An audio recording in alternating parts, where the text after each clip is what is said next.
Hello and welcome to Sideways and a happy new year. I'm just sitting here having a cup of tea after taking the dogs out, and I've realised that not only have I not recorded this introduction, but I haven't put this week's episode together, and it's 10 to 2, which means I've got precisely 70 minutes to do all of that. So let's start with the introduction. This week, if you're wondering why you've been feeling so stressed and anxious about the festive period that we've just hauled our way through, we might have some of the answers for you. Martin has a cold and tries to bring us all down to his level of misery with a particularly unseasonal tale about inappropriate gifting. We express gratitude for being alive with our families, and I catastrophically underestimate the age of Cozy Powell. Here's hoping that 2024 will be a peaceful and productive, if you want it to be, year which is full of love. Festive Anxiety. Good morning. Good morning. How are you doing? I'm all right. How are you? You sound a bit hoarse. I've got a cold, yes.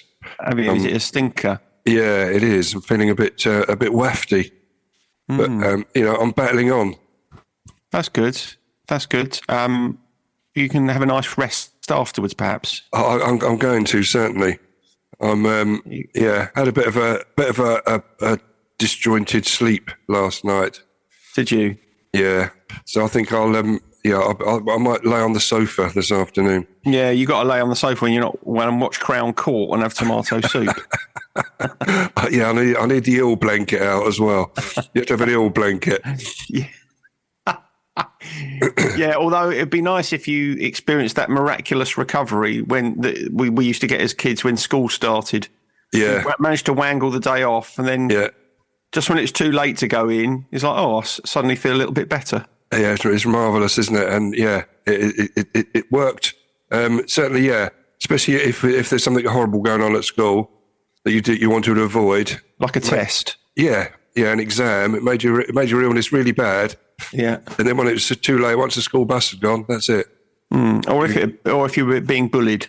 Yeah. Oh, yeah. Although I can't ever remember. I mean, I was bullied at school, as we discussed before, but I can't remember ever taking days off to try and avoid the bullies. I mean, I think it probably seemed like a bit of a futile task. I mean, they were going to be there whenever you went back, weren't they? They were, yes. It's trying to escape reality, as us addicts would tell you. The only way to escape it was just to stay drunk 24/7, and that's not a viable option.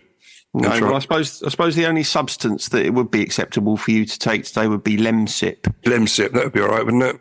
Yeah. Have you got any honey? Honey and lemon's good. It makes it sort of soothing, isn't it? Yeah. You got some of that? Yeah, I have got some Lemsip. Yeah, I don't like it, but not Lemsip necessarily, but actual honey and lemon juice with a bit of water in it. That's nice. Is it? Yeah, and some chai masala would probably be quite nice. I have got some of that in there. Yeah, so I should look after myself. I don't want to keep banging on about it, But if my voice banging on about it, aren't you? If my voice is a bit weird, you'll know why. All right. Okay. So we're both speaking sort of hushed tones this morning. What I wanted to talk to you about was about over the Christmas period, our Aspire to Be charity, we still continue to have Zoom and face-to-face meetings. Yeah. And there's one topic that kept coming up on the lead up to Christmas, and that was just how stressful and anxiety-inducing the whole period can be. Yeah. And I know I've sort of vocalised my distaste for the season in the past, and not surprisingly, I can sadly report that indeed some of my fellow recoverers have slipped, and it's we know that the lapse ratio or the lapse rate is going to spike, and this year was no exception. So that's always quite sad. Yeah. But when we're discussing, the triggers and discussing the stresses in actually, I've put in groups there. I don't think it should have said in groups. That would be quite stressful. Being groped, I would have thought. An unwelcome grope is about as stressful as it gets. Over the Christmas period, which is oft found in office parties. Yeah, exactly, yeah. So the discussion in the groups, often people would say they couldn't quite put their finger on why they felt this way. They could perhaps recognise one or two triggers, but I thought it'd be interesting to research the most common reasons for this happening. because I know that a lot of people have expressed it to me, and I've expressed it in the past. So, but I've never actually looked at why this is. So I thought today would be a good opportunity. It is a good opportunity, and it's got a secondary benefit, which is that next December, if we're short of ideas, we can just put this episode out again just before Christmas, can't we? Yeah. I had to put have ourselves a week off. I think Martin gets a cold every time this time of year. It goes down with a cold. Right. But before we start, it's been nice to have some lovely feedback from some of our listeners saying how much they've taken the opportunity to say how much they've enjoyed the podcast over this year. So we always enjoy that. It's always nice, isn't it, to get feedback, especially the positive stuff. I think it's lovely. Yes, it is lovely. We appreciate all of our listeners, don't we? We do, yeah, very much. Now, there was just a little story that someone told me, actually. Yeah. I mean, it's a story, it's a little bit sad, but it's why you shouldn't give animals as gifts. Oh, God. Is this going to be is this going to result in the death of an animal? Well, it's not a doggy, so how about that? But it's a rabbit. I'm not going to tell you the outcome until I get there, but the rabbit was a gift for a child, so it was a Christmas gift for a child. Yeah. The parents had sneaked it in on Christmas Eve in a cage, and they sort of loosely covered it with wrapping paper. Got up in the morning, invited the kid to open it, which he tore off the paper, only to find the rabbit had died in the night. Now, I mean, animals are always bad gifts, aren't they? They should never be gifted like that. But I thought it was particularly sad because obviously it ruined everyone's Christmas. Oh, that's terrible. Oh, you really brought us down now. Just because you've got a cold, you thought you'd bring all of us down. I want to bring you down to my emotional level, yeah. Yeah, that's right. We've talked about that before. It's the wrong thing, isn't it? You need to be hoisted up to our level of joyousness. I do. But which was, we're mentioning the lovely feedback. That was quite joyous. Oh, yeah, I suppose so, yeah. But this was a salutary lesson, I think, as to why it is bad. But people continue to give animals as gifts, don't they? So anyway, I was just looking at the subject matter we're going to talk about today, and I come across a good article from Country Living, which is very useful for my research, because they were reporting back on some of the studies of exactly why Christmas anxiety exists. So there's a lot of good stuff in there. And in there, they were saying that a recent study found that half of UK adults claim Christmas is the most stressful and anxiety-inducing time of the year. A half. Wow. It was massive, isn't it? I mean, I always thought I was perhaps a bit of a Grinch and a bit alone, but clearly not the case. I'm going to say something that might be slightly controversial here. Go on then. I wonder if some of those 50% of people polled said that Christmas is anxiety-inducing and stressful because it's almost received wisdom that it is, isn't it? You know, when people say, "Oh God, Christmas, isn't it stressful?" and I get so worried about this. I think there's a bit of you get kind of caught up in the hype in a way. I think you're probably right. It's probably the way perhaps a journalist would pose a question to someone and say, "Do you find Christmas stressful?" And if they hadn't before that, they'd think, "Oh, actually, yes, perhaps I do." There's the other thing, and this is not quite so true about anxiety, but the other thing that I think is worth considering there is that stress isn't always bad. You know, we do need stress. I mean, I find Christmas quite stressful because I spend 23 out of every 24 hours in the kitchen in the lead up to it. But I like it. You know, I enjoy that. So I think we have to be careful, to distinguish good stress from bad stress or too much stress from stress that kind of keeps us interested. No, I agree. Because sometimes the stress induces a feeling of euphoria when everything goes well. Exactly. It's worth the stress at that point. You're absolutely right. Yeah. But I won't let that trample over my research. I'll crack on.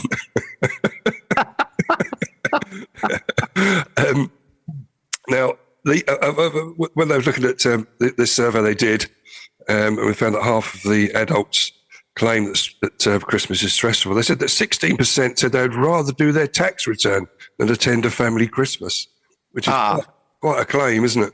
Yeah, I'm gonna move in step with you on this one because I think that, and I expect you're going to come on to talk about this, but I think people feeling obliged or forced to spend time with their families is a source of great anxiety and stress because, you know, you don't pick your families, do you? You're thrown together with them, and sometimes relationships are strained. And if you've got to spend 2 or 3 days with people that you don't see the rest of the year, that can be quite tricky. Yeah. Especially if you've got your tax return hanging over you. It's a nice feeling when you get it done, isn't it? Yeah, well, I mean, you should have done your tax return a bit earlier, shouldn't you? I always do it this time of year, but no. Well, yeah, we've talked about that before. We have, and I might change next year, so I'll do it as soon as the new tax year starts. Exactly. Tell yourself that the deadline is the end of August. See how that works out for you. Get it? I'll try, mate. I'll see how we get on. All right. But 26% said it's more draining. Christmas is more draining than a job interview, which is quite a strange parallel to draw. Yeah, interesting. Yeah, I mean, Christmas for most people comes around more often than job interviews, unless you're a Premiership football manager. Yeah. But some of the other reasons people admit to feeling anxious in Christmas include being fearful about putting on weight. Okay. Apparently quite a big one. No pun intended. No. If you are quite a big one, then I suppose putting on weight at Christmas might be a worry for you. Never worry. It's never worried me. Do you worry about it? Do you worry about putting weight on at Christmas? Not at all, no. Do you? No. I quite like and I say that as an ex-fatty. You do, don't you? You're allowed to say that sort of thing, aren't you? Yeah, I think I am, yeah. You're worried about putting on weight. You're not forced to eat, are you? You're not, no, but we'll come on to that as well, peer pressure. But 14%, he said, were stressed about writing Christmas cards. Oh, I just don't write them. You don't write them, no? No. I mean, it's... no stress in that. You've released yourself from that, haven't you? Yeah. A lot of people would put a post on social media these days saying, I'm not doing Christmas cards, but wishing everyone the compliments of the season. Do you still get Christmas? You give Christmas cards, don't you? I do, yeah. Yeah. Yeah. You do it because this is an example, I think, of something, and this is often the source of stress and anxiety for people. The difference between doing something because you choose to and you feel you want to, and doing something because you feel like you have to. Yeah, mine is a response because I feel I have to on that Christmas cards, that's for sure. Well, I think you should release yourself from that expectation now. Do you? No, actually, no, I do like sending the ones to the girls, to my kids. There you go. I do. So like you that. can send them to your close family and obviously me. Yeah. And I don't think I sent you a card this year, did I? Did I? I think I did. I think you did. I think you gave me a card with my gift. I did, yes. I've still got to find some batteries for my revolving bow tie. Anyway, that's another story. That's what you should do. Perhaps you should narrow the audience. Just give, I bought some Christmas cards this year, fully intending to give some, but I still didn't bother. No. Well, have you seen the price of the postage these days? Outrageous. Oh, I wouldn't post them. I'd only give them to people that I could take them to. That's ridiculous. I don't like anyone enough to post them a card. No, quite. I've got Jez who's trying to ring me by the looks of things, one of our listeners, right at this time. It's not a phone in, Jez. Is he phoning in telling us about something that stresses him out at Christmas? I'll tell you what stresses me out. We've got Jez on line 1. Yeah, well, yeah, but he's stressing me out this morning, ringing while I'm trying to record the podcast. Anyway, where did I get to? Yes, 26% they were worried about trying to make Christmas as good as last year. So they're using reference points as but it's difficult to really judge the quality of the Christmas period, isn't it? It is, but I mean, the best solution for that one is have a really shit Christmas one year and use that as your benchmark. Yeah. And then, it's all up from there on in, isn't it? Yeah, it is. Yeah, I suppose so. Set the bar really low, early doors. I mean, was I watching something or reading something about this kind of fixation on trying to make Christmas the same every year? I mean, we all have rituals, don't we? I think a lot of those rituals come from doing things the way that they were done when we were kids or whatever. But yeah, that really makes sense. That sort of fixation on, it's got to be like this. We've got to do it like this. It's tiring just imagining it. Yeah, it is. I mean, 23% of Brits are stressed about making Christmas dinner, which you already touched on there. And I think, over the years, we've moved from goose to turkey. Then it looks like people are going back towards goose again. Are they? In fact, a lot of people are going more towards a vegan-style Christmas dinner. Mm-hmm. I mean, I know this is easy for me to say because I like cooking. Yeah. but it's just a roast dinner. Yes, I suppose it tends to be catering for larger amounts of people than perhaps we're used to. That's all. I suppose so. We just need a few more plates. I'm being a bit dismissive of people's anxieties here, aren't I? You are, really? Well, I wouldn't say this to my clients if they came in complaining about anxiety over creating their Christmas dinner. But you wouldn't treat it with such disdain then, would you? Wouldn't trample all over their emotions. They said that 11% said that they leave Christmas shopping until the week before, which makes them feel really stressed. Now, that's one that could be easily avoided. Do it earlier. Yeah. But I think sometimes, though, people put things off, don't they, because they feel stressed. Yeah. I mean, you know, that's the old tax return thing. It is. You know, thought of sitting down and doing it is a bit stressful. You think it's going to be boring or it's going to be complicated or whatever. And that's the reason we procrastinate over things. So if you think, if I'm going to do my Christmas shopping, I've got to think of what to buy for people and all the rest of it. And that's a sure route to you putting it off. It is really. I suppose we've all done that point. We've wandered aimlessly round the shops awaiting inspiration, which is, I suppose, the advent of online shopping. You can do a lot more browsing before you make a decision these days. Yeah, I've certainly found that very easy. I can remember that the years that we used to go Christmas shopping, we used to have a day Christmas shopping, didn't we? We quite often meet up in the pub at lunchtime, and I wouldn't have bought anything at all. No. You had to have a couple of beers to try and concentrate your mind, didn't you? Yeah, and then it went completely haywire. I wanted to stay there all afternoon, if I remember rightly. Now, the biggest one was, 48%, that financial worries were the basis of their anxiety. Yeah, I can understand that. So, not having enough money to buy gifts or giving gifts to people that potentially don't receive them very well, or the gifts that they don't want. If we're spending money we don't have on gifts that people don't want, you can see why that's going to be anxiety-inducing, can't you?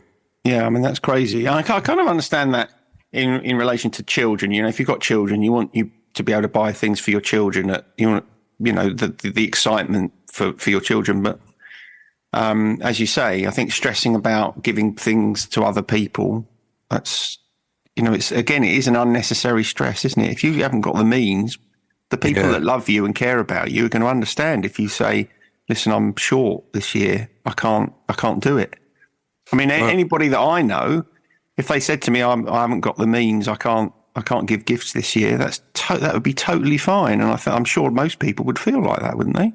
I don't know, because people will go into debt, won't they, to produce a Christmas that they think is fitting, especially if they're children, and the pressure to buy, the later, Thunderbird Island or whatever. I think you're showing your age there, mate. I know that was one of those Christmas. You can make that one that they made on Blue Peter that year.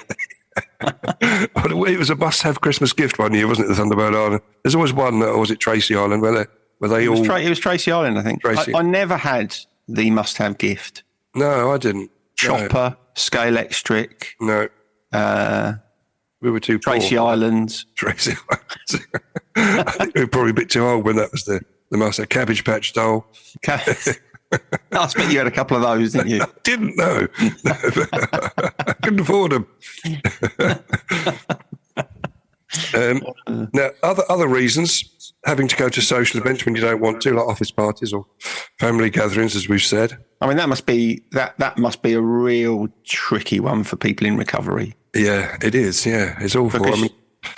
Go on. It is. We try and advise that if you can get out of it, don't go, especially in early recovery. Year 2, year 3, you'll be all right. But early doors, no. There's too trickery. Wasn't there someone one year, I might be making this up in my head, wasn't there someone one year who called you from a party because they were finding it a bit stressful? Yeah, they did. Yeah, we sort of texted to and fro whilst they were sort of going through that. And just sort of just getting to the time we could go home, yeah. So I suppose that's the thing, isn't it? If you feel like you really must attend an event like that, you've got to have you have your support network in place, haven't you? You do, yeah. And it worked for him. He was just sending me through little pictures of looky-likes, people that look like people, and it was made a bit of a game of it, and he was all right. But the trouble was he was waiting on a lift, so he had no exit strategy, unfortunately, which is something we always advise as well. So if you've got to go to a social event, you don't really want to go to it, and there's a lot of alcohol, as there almost always is at Christmas. Yeah. and it's with people that you don't really want to spend time with. I mean, that's a real... It's a recipe, isn't it? It's a real tricky one, isn't it? Yeah, it is. It is. And the next one that was on the list was about peer pressure, which was having to have a drink because everyone else is having one, which is... is that what often trips people up in recovery? Yeah, the peer pressure to indulge, yeah. And so is it... I mean, I know that people have said this to me before. I'm just kind of trying to understand if there is a consensus. People have said to me before that they have felt, oh, it's Christmas. If I have one, I'll be all right. Yeah. No, I'll just have one. It won't be a problem.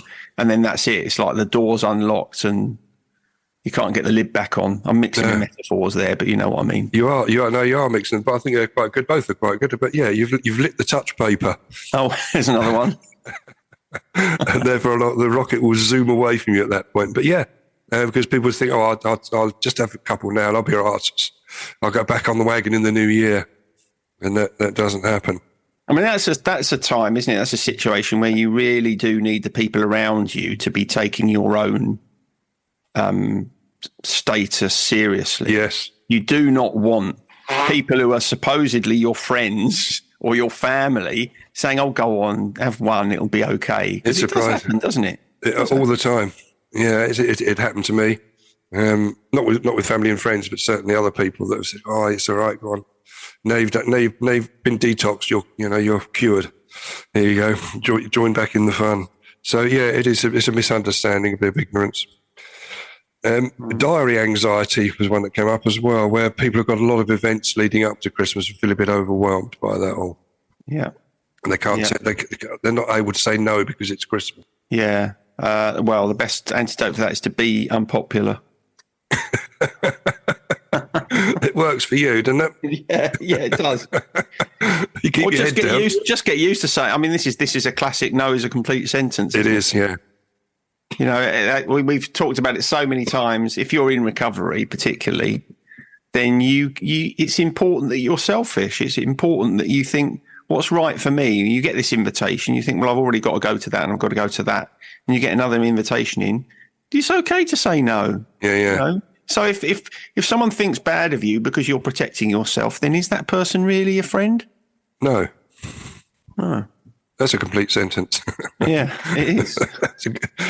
Gift anxiety came up, which I was well pleased about that. Yeah, you love that one, don't you? Yes, because I thought I was the only person in the world, but apparently quite a large percentage of us do fit. It didn't put a percentage. I'm bigging that up. I think perhaps it's just a small percentage. I think a lot of people feel like that. I think a lot of people feel like that. I think a lot of people feel like it's much easier to give a gift than it is to receive one. No, I prefer to receive. I get the gift anxiety when it's not a good enough gift. Yeah, I'm always it's kind of the same worry either way, isn't it? Because you're either worried that the gift you've bought isn't good enough, or you're worried that you can't show enough gratitude for the gift that you've been given. Yeah, true. And they're both really about your own sense of self-value, aren't they? Yeah. Yeah, I know we have touched on that before in previous episodes about Christmas. If it helps, I was very pleased with my sideways apron. What do you think? Yes. I haven't worn my revolving bow tie yet, so I can't comment. You've got to get that sorted out, haven't you? Yeah, if I was going to a New Year's Eve party, then I'd probably wear it. Yeah, you would. Well, as won't be a surprise to you, I'm not going to a New Year's Eve party. No. I might just wear it anyway in the house. Missing family members who are no longer here. Especially if they died around Christmas time. Is that often a trigger for people in recovery? Yeah, it can be. Yeah, anniversaries of bereavements we've come across that quite a lot. Especially if you do have a relative that has perhaps died on Christmas Eve or Christmas Day or Boxing Day. It can be forever linked with that misery. So it can double up the anxiety levels. Yeah. And the next one was travel anxiety. I think we touched on that before, but people worried about it when planes get cancelled because they've got to travel long distances. Or breaking down. We touched on breaking down anxiety. Yeah, so people have got to travel on Christmas Day. Yeah, worried if the emergency services are going to be up to speed because everyone's or the trains, anything like that. So travel anxiety. I think this goes back to that point you were making earlier, doesn't it, really, about everything needing to be perfect. I know, again, it's easy to say, and I know it isn't easy to feel this, but even if something does go wrong and you're delayed or you break down, you go, it's not the end of the world, is it? It's like, No. it's one day. And the most important thing to think about when you're traveling is, get there in one piece. Yeah, well, exactly. That's the only thing that matters. It is, but you can see why that would induce anxiety, especially if you've got to go around, you've got to go around the M25. It makes anyone anxious at any time of the year, doesn't it? Yeah, we were driving up to spend the day with my son yesterday in Clapham. Oh yeah, round the South Circular, which can be a bit tasty. But I was saying that having done a sort of that 7-hour drive to Scotland recently, it just felt like going around the corner. It was a breeze for you, wasn't it? Yeah, it was, yeah. It had a decent. So that's a good way of getting used to journeys. Do a massively long one, and then everything else feels a bit short by comparison. It's a bit like doing a rubbish Christmas, so they get better after that. Yeah. Exactly, yeah. The reality that another year is over, and you look back and wonder if you've achieved the goals. I think it's probably more New Year's than Christmas, but it's all lumped into one, really, isn't it? But very fitting for today because it is New Year's Eve today. It is, yeah. So what do you do when you get to New Year's Eve? Do you tend to think forwards about what you hope for in the new year, or do you spend time reflecting on how the year's gone, or do you do a bit of both? I don't tend to reflect too much. No, I just tend to crack on, look ahead. I don't really see it as I see it fairly seamless, really, rather than a full stop and a new start. Yeah, it just carries on through. So I don't get a great anxiety about that. I think that's one of the best ways of dealing with New Year, if you can, because I mean, a lot of people feel stressed about the need to make New Year a big thing, and this is a big kind of punctuation point in life, but it's not, is it? It's just another day. Yeah, quite. It is. Yes, and I think the more you can kind of rationalise that and mitigate the level of hype and excitement over it, probably the more comfortable you'll feel. The last couple of points. There was anxiety around being cajoled into going to church for midnight mass. Right. If they didn't want to go. No, I'd never been to midnight mass. I think you have, haven't you? Did you used to go? Many times. I was always at midnight mass as a young man. As a young lad, yeah. Were you an altar boy or anything? Kids a few times, but I haven't been in recent years. No. But you always get people turning up there straight out of the pub. Do you? Yeah, throwing up in the pews behind you and stuff. Nice. Yeah. I don't think the Lord would like that, would he? I mean, when I used to go, I wasn't particularly keen on the idea of going, particularly if I'd been in the pub all evening. Yeah. But actually, I did used to find it quite a nice way to start the the Christmas festival. Yeah. And the last one was he was comparing your own Christmas with the perfect ones depicted in films and on TV adverts. Yeah, well, that is a mistake. It is, isn't it? Yes. But I think that it's easy to do, isn't it? It's the picture that gets thrown at us from all angles. Well, you can apply that logic really across life generally, can't you? There's always you can always find a kind of idea of how this would be perfect. Yes. But if you hold yourself to those sorts of standards, then you are inevitably going to experience a lot of anxiety because things don't need to be perfect, do they?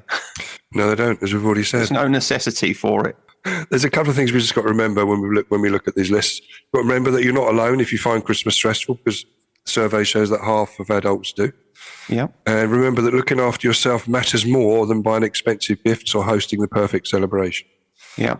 So if you do feel stressy, just think about those points. And that's it. The other thing about anxiety, generally, certainly Christmas related, is it's going to pass. It's going to pass. However bad it feels, exactly. You're going to get past this. If you've got anxiety related to a specific event, then the good news about it is that event will soon be behind you, and then you will be relieved from that anxiety. So, even if sometimes it feels as if you've got to white knuckle it, you will get through it. Yeah. And reach out for help. Talk to someone about it. It doesn't have to be a therapist, but, share how you're feeling with people. One of the reasons that people really struggle with their anxiety is they want to keep it quiet. They feel it's silly. They feel ashamed of it. You don't need to feel like that. When you share those feelings with people, particularly around Christmas, you'll probably find a lot of people feel the same. And there's there's strength in sharing it. Yeah, no, I agree. It does go with all things, but you're right. At this time of year, it's particularly. I think you'll find that people like the Samaritans, they find their phone lines become more jammed, don't they? There's a lot more people using their facilities at this time of year because of exactly the points we've touched on before. Yeah.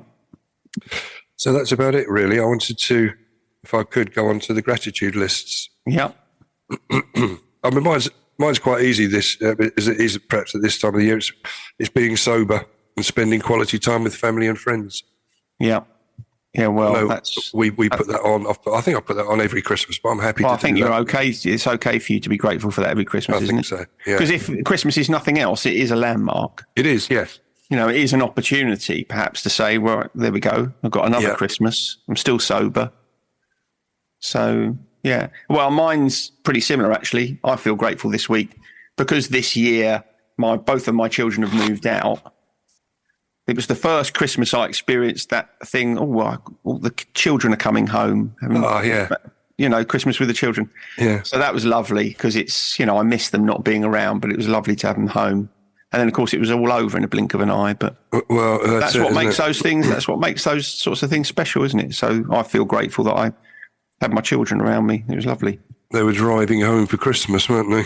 I hate that song so much. Doesn't everyone? It's awful, isn't it? Well, I imagine Chris Rea probably likes it. I expect it's worked wonders for his bank balance. Oh, yeah, I'd imagine the PRS. But the royalties flying in from that, he's quite happy with that, yeah. Yeah, it's an absolute shocker. I think that would be one of my least favourite, along with Mariah Carey's All I Want for Christmas Is You. They get so overplayed, and they're all awful, aren't they? I heard a cover the other day of Fairy Tale of New York. Oh, no. You don't want to be covering that, do you? No, you don't, especially now.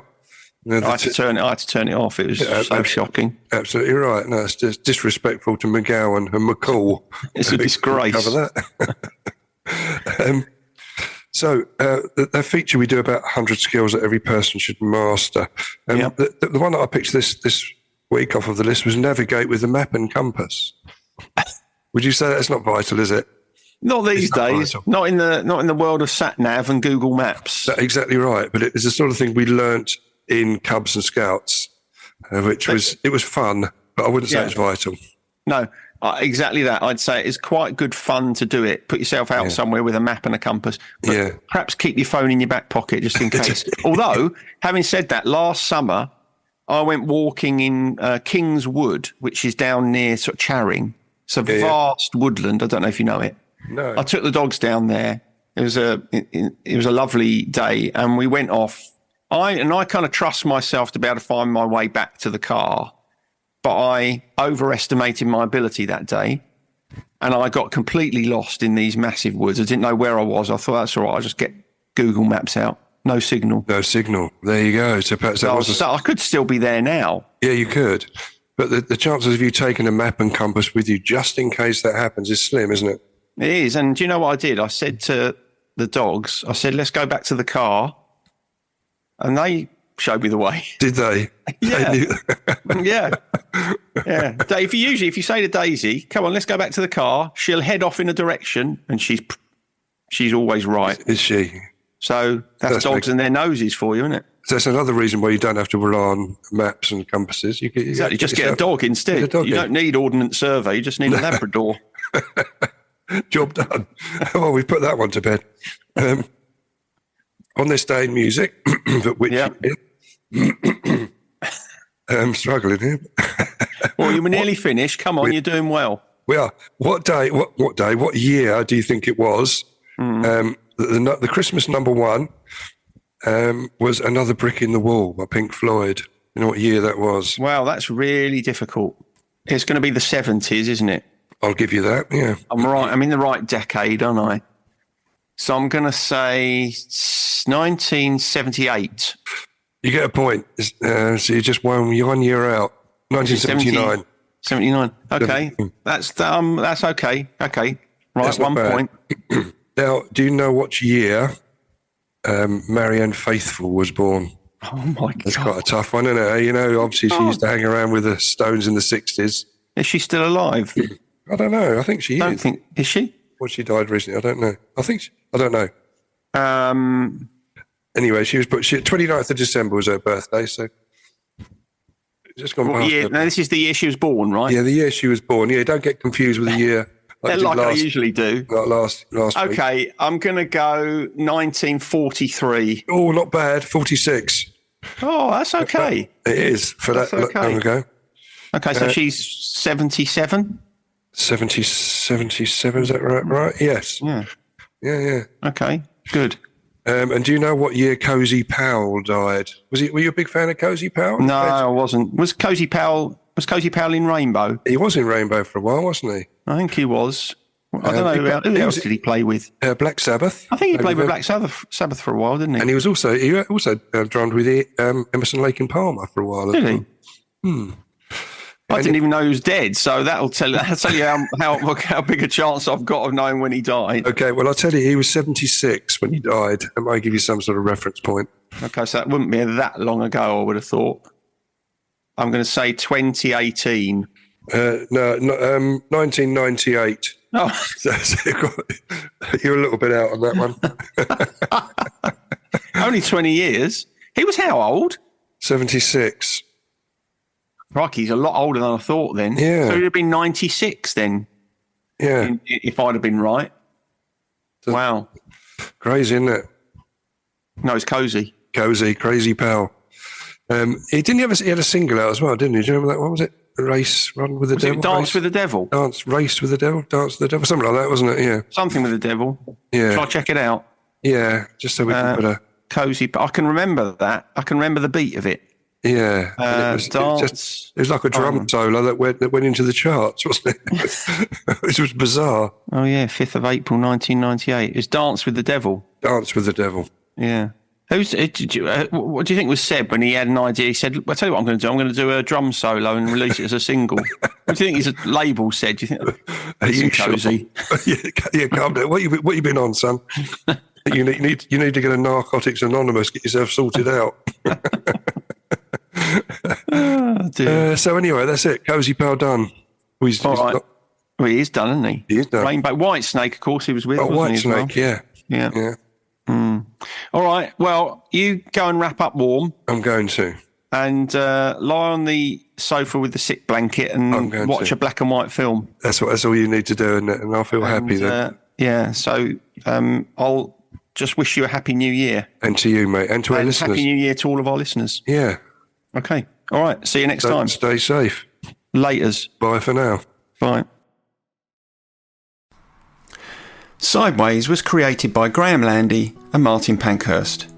If you want to read more about our work or sort through the extensive archive of past episodes, just visit grahamlandywellbeing.co.uk/sideways-podcast. You can follow us on Twitter or Facebook or Instagram at Sideways Podcast, and you can email us if you have a question or if there's something you'd like us to cover. But most of all, we want to tell you how grateful we are that you come and listen, and we ask that if you've enjoyed what you've heard, that you spread the word. And we'll see you next week.